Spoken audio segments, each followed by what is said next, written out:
Yeah, and how I got into Powerslap was I have a friend that his uncle was on the very first season, Road to the Title. They did a, TV series where they had a bunch of guys, just like the Ultimate Fighter show, bunch of Yep. people living in a house and then kind of battling each other through the living there. And I met him, and his uncle kind of opened up the doors. He was on the very first season, season one, Road to the Title, Yep.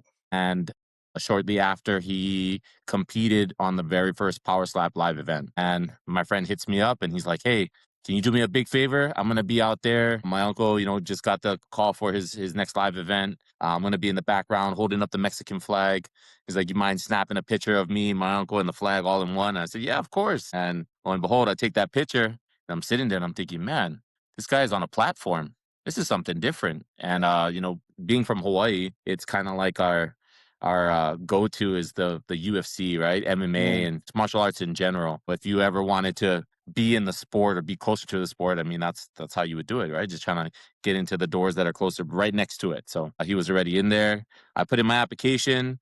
Unfortunately, they didn't call me back as soon as possible. They, kind of went through the looking at the profile, seeing who I was as a person, character, whatever it may be. And I think at that moment, they weren't really trying to highlight the heavyweight division. They have the light heavyweight, they have all these other different divisions. So just kind of had to wait it out. And my brother is a professional MMA fighter. He's fought for Bellator, LFA, Cage Warriors, just really well decorated. And he was the guy that kind of brought everything together. As soon as he wanted to make a transition from Hawaii to Arizona and then Arizona to San Diego, being this is like the MMA mecca where you have big names like Dominic Cruz, Seth Brzezinski, Jeremy Stevens, Miles Jury, all these guys here, Phil Davis. So he wanted to make that transition here. Took a couple of fights. He did bare knuckle. He's done I mean, just a bunch of them. Up next, fighting for Yep. Commerce Casino.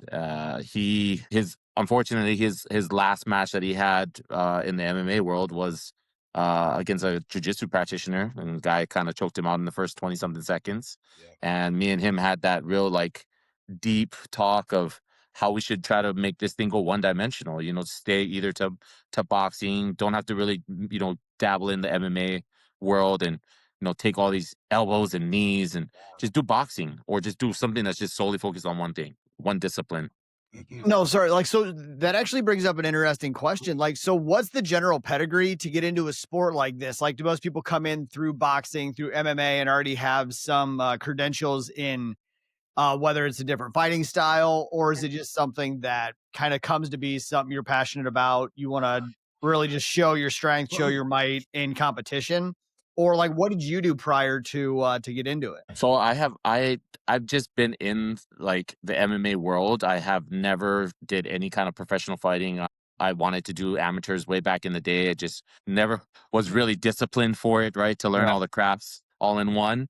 And I just fell in love with it. I just kind of like that it's a good solid way to kind of figure out where you fit in life, Yeah. It's just I mean with jujitsu, with kickboxing, I mean you have multiple disciplines, you have to learn something, right? And self-defense and I just fell in love with it, and then just became really close to a lot of people that were, more dedicated and really like delve deep into the sport.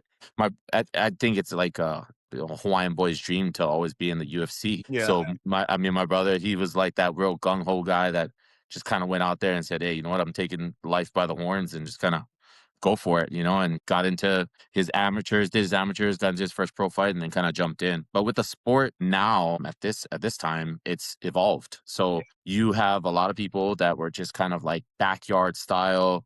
Hey, we're in a bar. Let's get up on the stage. I'm gonna slap you in the face. You're gonna slap me in the face, and Yeah. that's just how it goes, Yeah. and it slowly progressed from that real backyard style of fighting, and then transitioning, they brought more people that were in the athletic realm. So now you have people that are just part of like some kind of MMA, jiu-jitsu.